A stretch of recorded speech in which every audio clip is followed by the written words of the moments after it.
한번 따라서 볼까요? 당신은 구원받았습니까? 네. 아니 제목이 참 시시합니다. 아니 내가 교회를 다닌 지가 언젠데 이렇게 물어보느냐고. 그래도 한번 오늘 마음으로 다시 한번 믿고 입으로 시인하고 확증하는 시간을 가졌으면 좋겠습니다. 제일 중요한 것이 신앙생활의 구원이잖아요. 구원. 독일의 어느 신학대학 학장 한 분이 캐나다를 방문하게 되었답니다. 버스를 타고 가는데 뒷좌석에 한 할머니가 그에게 전도지를 주면서 선생님 예수 믿으세요. 예수 믿고 구원받으세요. 이렇게 말을 하더랍니다. 이 전도지를 받아든 신학대학 학장은 많은 사람이 타고 있는 버스 안에서 전도하는 할머니의 그 모습이 너무나 귀하고 감사해서 이렇게 말했답니다. 할머니, 저는 어머니의 태중에서부터 교회를 다닌 모태 신앙인입니다. 그러니까 할머니가 하시는 말씀이 나는 선생님에게 모태 신앙인지 아닌지를 물은 것이 아니라 예수 믿고 구원받은 것이라고 받으라고 말씀을 드린 것입니다. 이 말 들은 이 학장이 마음이 약간 상했답니다. 그리고 다시 나는 신학대학 학장으로 많은 목사들을 길러내고 있습니다. 그렇게 말했답니다. 그때 할머니가 나는 선생님이 신학대학 학장인지 아닌지를 물은 것이 아니라 선생님이 예수 믿고 구원받은 사람인지를 확인하고 예수 믿고 구원받으라고 말했을 뿐입니다. 이 말을 듣는 이 신학대학 학장이 충격이 왔답니다. 자신의 구원에 대해서 확신도 정말 없는 것 같이 생각하면서 교회를 다니고 또 목사가 되고 신학교 학장이 된 것이 아닌가 다시 생각을 하고 자기의 신앙의 구원의 정체성을 확립하는 그런 중요한 기회가 되었다는 것입니다. 여러분, 우리가 신학을 논하고 성경을 이야기하고 내가 교회 생활을 이야기하면서도 우리 자신의 어떤 구원에 대한 그런 확신을 가지고 못하고 교회 생활을 하는 때가 굉장히 많이 있습니다. 한평생 예수 믿은 사람에게 질문을 할 때가 있습니다. 당신은 구원받았습니까? 당신은 천국 갈 수 있습니까? 이렇게 물어보면 많은 사람들이 의외로 쭈삣쭈삣하면서 대답을 잘 못할 때가 있다는 것이죠. 당신은 구원받았습니까? 하고 물으면 여러 가지 대답들이 나와요. 글쎄 나는 죄가 많아서 내가 열심을 내지 못해서 그런 대답도 나옵니다. 오늘 제가 여러분에게 물어보겠습니다. 당신은 구원받았습니까? 구원받았습니까? 천국 갈 수 있습니까? 네, 아멘. 이렇게 우리가 나는 구원받았습니다. 나는 천국 갑니다. 이렇게 대답이 나와야 됩니다. 하나 더 물어보겠습니다. 만약에 오늘 내가 죽으면 천국 갈 수 있습니까? 아멘. 이게 나와야 됩니다. 또 하나 물어보겠습니다. 어떻게 구원받았습니까? 이렇게 물어보면 어떤 사람들이 오해하고 착각하는 사람들이 있습니다. 여러분, 어떻게 우리가 구원을 받습니까? 예수님 믿음으로. 아멘? 그렇죠? 예수님 믿음으로만이 구원을 받을 수 있습니다. 그런데 오랫동안 교회를 다니신 분들도 어떻게 구원받는가를 잘 모를 때가 있는 사람들이 있어요. 구원은 어떤 지식이나 돈이나 명예나 권력이나 공로나 자격을 통해서 얻는 것이 아닙니다. 또 어떤 사람들은 내가 종교적인 지식이 풍부하고 또 내가 성경을 많이 알고 교리를 바로 알고 기독교에 대해서 많이 알면 구원받는다고 착각하는 사람도 있습니다. 예수님 당시에 가장 성경을 많이 알고 교리를 바로 알고 정말 율법을 철저하게 지켰던, 선한 일을 많이 했던 사람들이 누굽니까? 바로 바리새인과 사두개인들입니다. 근데 이 사람들이 예수님께 가장 책망을 많이 받고 무슨 말까지 들었냐면 이 독사의 자식들아 라고까지 비난을 받은 때가 있습니다. 내가 지식이 많다고, 내가 똑똑하다고, 내가 교회선을 많이 했다고, 내가 헌신을 많이 했다고, 내가 공로가 많다고 구원받는 거 아닙니다. 내가 교회를 오래 다녔다고, 내가 어머니 뱃속에서부터 지금까지 교회 빠지지 않고 주일날 다녔다고 해서 구원받는 거 아닙니다. 많은 사람들이 오해하고 착각을 하죠. 또 어떤 사람은 신앙이 뜨거워야 구원받는다고 해요. 그래서 그런 교회들은 막 성령 운동을 하고, 교회가 좀 조용하면 그 교회 구원 없다고 이렇게까지 하는 사람들도 있어요. 여러분, 이 뜨겁다고만 구원받는 거 아니면 그렇다고 조용하다고 구원 못 받는 것도 아니죠, 여러분요. 그래서 그 당시에 예수님 당시에 바리새인들, 종교인들이요, 성경을 얼마나 많이 하는지 몰라요. 그리고 또 가난한 사람들을 얼마나 도와줬는지 몰라요. 하여튼 좋은 일 많이 했어요. 철두철미하게 안식일을 지키고 11조를 하고 일주일에 2번씩 금식하고 이렇게 했음에도 불구하고 그들은 오히려 구원의 반열에 들어서지 못한 것을 많이 볼 수 있습니다. 또 어떤 사람들은 내가 봉사 많이 하고, 내가 은사 많이 갖고, 내가 전도 많이 하면 구원받는다. 그것도 아닙니다. 또 어떤 분들은 우리 부모님이 교회에다가 많이 봉사하고, 그래서 부모님의 은덕으로 내가 구원받는다고 이야기하는 사람도 있어요. 어떤 사람들이 또 있냐면 우리 아내가 기도 많이 해서 구원받는다. 나는 이제 우리 아내가 천국 갈 때 치마 붙잡고 간다는 사람도 또 있더라고 보니까요. 여러분, 이거 다 오해고 착각입니다. 신앙은요, 구원은요 1대1입니다 1대1이에요 자, 그러면 구원이 뭐냐? 구원이 뭡니까?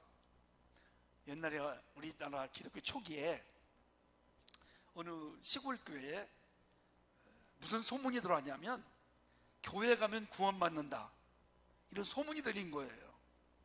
그래서 한 동네 할머니가 그 소식을 듣고 교회를 갔어요. 아니, 교회를 가서 예배를 드리고 했는데 구원을 안 주는 거예요. 구원 준다고 했는데, 구원 준다고 해서 갔는데 구원을 안 주는 거예요. 둘째, 셋째 주에 가서도 안 줘. 그래서 목사님에게 물어봤대요. 따졌어요. 목사님, 교회면 구원 준다는데 왜 안 줍니까? 근데 이 할머니가 그걸 돈으로 생각을 한 겁니다. 당시에 1원도 귀했고 10원이면 큰 돈이었다고 그래요. 그러니까 구원을 돈 받으러 가던 거예요. 그러니까 착각을 하시는 분도 있었어요. 이 구원이 뭐냐? 위험에 빠진 사람을 건져내는 겁니다. 그러니까 우리가 일반적으로 사용하는 구조하는 겁니다. 어느 큰 여객선이 항해를 하다가 수백 명의 승객을 떼고 항해를 하다가 폭풍우를 만나서 이 배가 완전히 난파가 되었어. 사람들이 막 바다에 빠져가지고 허우적거립니다. 그래도 감사하게 119, 그때는 119가 아니었지만 이 구조대가 와가지고 밧줄을 막 내려줬어요. 그 물속에 허우적거리다가 밧줄을 잡은 사람들은 다 구원을 받은 거예요. 그런데 그걸 거절하는 사람들은 물에 빠져 죽는 것입니다. 여러분, 무엇을 뜻하고 있습니까? 하나님이 우리를 너무 사랑했어요. 그래서 물에 빠져서 허우적거려 죽어가는 사람들처럼 죄로 말미암아서 지금 죽어가고 사망해 가는 이런 사람들을 살리기 위해서 하늘에서 우리 예수님을 이 땅에 보내주셨어요. 밧줄을 내려주신 거예요. 그 예수님을 믿으면 구원을 받는 것입니다. 얼마나 여러분 공평하신 하나님이십니까? 내가 은덕을 많이 쌓고, 내가 교회 봉사를 많이 하고, 내가 돈을 많이 바치고, 내가 착한 일을 많이 하고, 지식을 그런 것이 아닙니다. 누구라도 참 공평하게, 아이나 노인이나 할 것 없이 다 공평하게 밧줄을 내려줬는데, 그 밧줄을 잡는 것처럼 예수님을 나의 구주로 믿기만 하면 우리는 누구 할 것 없이 구원을 받는 것입니다. 이 기독교가 세상 종교와 차이가 바로 그겁니다.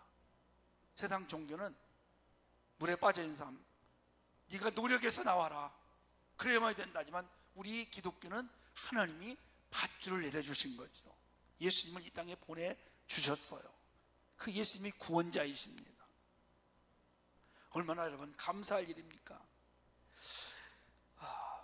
인류가요, 아담이 우리 조상입니다. 이 아담이 죄를 지음으로써 모든 인간은 다 죄인이 됐어요. 그걸 다른 말로 하면 전가라고 합니다. 전가. 그래서 모든 사람은 다 죄인. 로마서 3장 23절 말씀 보니까 모든 사람이 죄를 범하였음에 하나님의 영광이 이르지 못했다고 했어요. 그러니까 여러분, 우리가 이 죄를 짓고 떠나서 그 죄가 조상으로부터 죄의 피가 흘러가는 온 거예요. 지금요, 누구라도 이 죄인이라고 할 수 있습니다. 그래서 로마서 또 6장 23절 말씀 보니까 죄의 삭은 사망이다. 죄값은 사망입니다. 죄로 인해서 죽음이 왔고, 죄로 인해서 심판을 받을 수밖에 없는 그런 존재들, 다 죄로 인해서 물에 빠져서 허우적거리면 지금 다 죽어가고 있는 그런 상태에 있는 것입니다. 여러분, 그러면 끝나는 것이냐? 아니죠, 여러분요. 영원한 심판이 있어요. 우리가 이 사망이 두 가지가 있습니다. 하나는 육적인 사망이 있어요. 한 번 죽는 것은 사람에게 정하신 것이요, 그 후에는 심판이 있다고 했어요. 누구나 한 번은 다 죽습니다. 만약에 그리고 또한 뭐가 있냐면 영적인 사망이 있어요. 하나님과 분리되는 겁니다. 사람은 두 가지 죽음이 있는 거죠. 그러니까 육체적인 사망이 있고 영적인 사망이 있어요. 영적인 사망은 예수님을 거절하는 겁니다. 그게 뭐냐면 하나님과 단절된 상태입니다. 그래서 하나님이 주시는 하늘의 기쁨과 은혜, 이런 것들을 누리지 못하는 거죠. 늘 염려, 걱정, 불안, 근심 가운데 살아가는 거예요. 그래서 하나님께서 우리를 사랑하셔가지고 영혼을 회복시켜주고 영혼의 구원을 위해서 우리가 이제 주님을 믿기만 하면 회복되는 것이죠. 자, 요한복음 5장 24절 말씀 보니까 내가 진실로 너에게 이르노니 내 말을 듣고 또 나 보내신 이를 믿는 자는 영생을 얻었고 심판에 이르지 아니하니 사망에서 생명으로 옮겨졌느니라. 아멘. 영적으로 죽은 상태예요. 영혼이 죽어 있어요. 단절되어 있어요. 예수를 믿는 순간 생명으로 하나님과 교제가 되고 영혼이 사는 겁니다. 이게 하나님의 은혜고 축복입니다. 여러분, 이 구원, 또 구속, 속량이라는 말 들어보셨죠? 속량, 이런 것들, 이 말은 뭐냐면 노예 시장에서 주인이 노예를 돈 주고 사는 겁니다. 그러면 자유함을 얻어요. 우리 예수님께서 우리를 구원시키기 위해서 우리에게 자유함을 주시고 우리 영혼을 살리기 위해서 십자가에서 피값을 치르시고 돌아가셨어요. 피값에 피값. 그래서 예수의 피로 우리가 죄사함 받고 자유함을 얻고 속량을 얻게 된 것입니다. 그래서 죄로 인해 죽었던 인생이 다시 새 생명으로 태어나고, 그래서 여러분, 우리의 영적인 영혼의 나이는 몇 살이냐? 예수 믿는 순간 그때부터 한 살로 시작하는 겁니다. 그래서 중생, 이것을 회심이라고도 하고 중생이라고, 거듭나기도라고도 합니다. 그러면 어떻게 내가 구원받는가? 확증이 있어야 될 거 아니에요, 여러분요. 정말 구원받았는가? 네, 받았습니다. 그러면 증거를 데려갈게요. 자, 몇 가지가 있습니다. 인도에는 여러 종교가 있어요. 힌두교, 또 이슬람, 그 중간에 시크교라는 게 있습니다. 인도의 최고의 성자, 기독교 성자는 선다식입니다. 이 사람은 인도 귀족 가문이에요. 그래서 이제 공립학교를 가려고 하는데 마을에 공립학교가 없었습니다. 어떤 학교가 있었냐면 미션 스쿨이 있었어요. 근데 그런 가문에서 태어나가지고 몸에 뱉는데 미션 스쿨에 가면 뭐가 있어요? 꼭 의무적으로 성경 공부가 있습니다. 너무 싫어가지고 성경책을 막 찢기도 하고 때로는 기름 부어가지고 불에 막 태우기도 하고 엄청나게 기독교를 반항했어요. 근데 이 사람이, 이 선다싱이 아무리 그 시크교 거기에 빠졌었는데, 이제 시크교는 힌두교하고 이슬람에서 파생된 것인데 거기에 막 심취가 됐어요. 근데 아무리 이게 믿어도 무슨 생명이 없고 변화가 없고 아무것도 없는 거예요. 그래서 실망을 했어요. 그래서 학교 선생님이, 미션스쿨 선생님이 기독교는 생명입니다, 하나님은 살아계십니다, 그러는 거예요. 그래서 그게 이제 자기가 믿는 종교가 아무것도 없으니까 정말 하나님이 살아계신가 시험을 하는 겁니다. 하나님이 정말 살아계신가 제가 한번 확증하겠습니다. 확인해 보겠습니다. 그래서 금식하며 기도했습니다. 그런데 아무런 어떤 반응이 없어요. 그리고 하나님 앞에 이제 따지는 거예요. 하나님, 정말 하나님이 살아계시다면 내일 새벽 5시, 만약에 오늘 이제 내가 기도하는데 하나님의 응답이 없다면, 하나님이 살아계신 것을 나에게 보여주지 않으면 내가 내일 새벽 5시 급행 그 열차에 자살하겠습니다. 그리고 기도를 합니다. 근데 너무 놀랍게도 그 새벽 5시, 1시간 전 4시에 하나님이 진짜 나타나신 거예요. 나타나서 음성을 주고 보여주고 그가 정말 만나게 된 그런 겁니다. 그때부터 이제 완전히 회심을 하고 기독교에 입문을 하고 열심히 하나님을 섬기면서 전도자가 됩니다. 인도 전역 히말라야의 티베트 지역에 맨발로 전도하는 그런 사람으로 변화가 됐어요. 여러분, 이렇게 체험하는 사람이 있어요. 하나님이 만난 사람이 있어요. 아멘. 또 누가 있습니까? 사도 바울, 예수님 다메섹 도상에서 만났어요. 우리 믿음의 사람들 가운데 종종 하나님을 이렇게 만나서 거듭는 사람들이 있습니다. 여러분, 그렇지 못한 사람들이 근데 훨씬 더 많아요. 그럼 나는 예수님을 못 만나서 구원받지 못한 거냐? 절대 아닙니다. 제가 3가지 증거를 오늘 말씀드릴 테니까 여러분이 하나라도 해당이 되면 나는 분명히 예수님 믿고 내가 구원받은 사람이구나 라는 것을 확증하는 시간이 되기를 원합니다. 첫째는요, 성경의 약속이에요. 성경은 약속의 책입니다. 저를 한번 따라서 할까요? 성경은 약속의 책이다. 아멘. 수만 가지 약속이 있어요. 절대 불변합니다. 변할 수가 없어요. 그래서 이게 문서로다가 해놓은 겁니다. 사람은 수없이 약속을 변개시킬 수가 있지만 하나님의 약속은 변개시킬 수가 없어가지고 이렇게 문서로, 책으로 만들어 놓은 겁니다. 영국의 빅토리아 여왕 아십니까? 이 빅토리아 여왕이 대단한 여왕입니다. 영국을 해가 지지 않는 나라 만든 사람이 빅토리아 여왕이에요. 18살 때 갑자기 여왕이 됐어요. 그래 갑자기 여왕이 되니까 어떻게 해요? 하나님 앞에 기도하는 거. 하나님, 저는 아무것도 모릅니다. 하나님이 도와주십니다. 그래서 하나님께서 그의 기도를 들으셔가지고 영국을 해가 지지 않는 나라로 만들었어요. 그런데 어느 날 이 나라의 일에 바쁘다 보니까 신앙이 조금씩 약해지면서 구원의 확신이 흔들린 거예요. 예배를 마치고 목사님, 내가 지금 구원받은 건지 아닌지 모르겠습니다.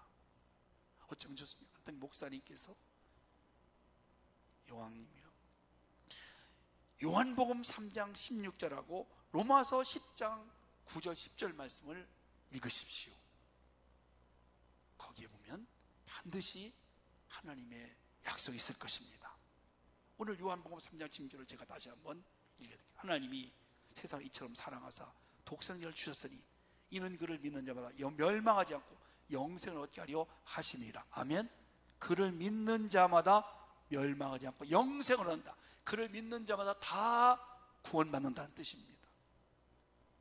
마음의 확신이 왔습니다. 그리고 누가복음 10장 9절 10절에 보니까 무슨 내용이냐면 예수님이 십자가에서 피 흘리신 것을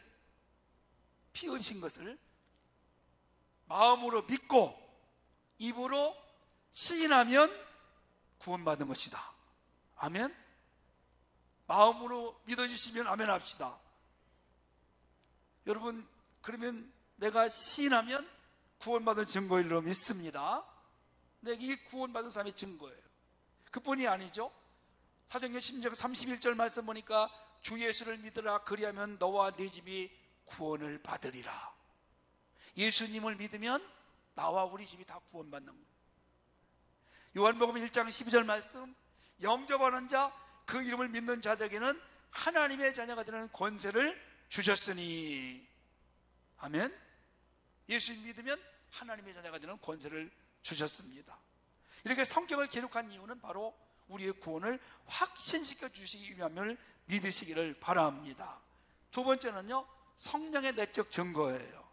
예수 믿는 사람은 믿는 순간 성령님이 내 안에 와 계십니다. 이것을 신학적인 이유는 뭐냐면 성령의 내주라고 말합니다. 내 안에 성령님이 계신 거죠. 그래서 성령은 우리를 어떻게 고백하냐면 하나님을 아빠, 아버지라고 부를 수 있게 합니다.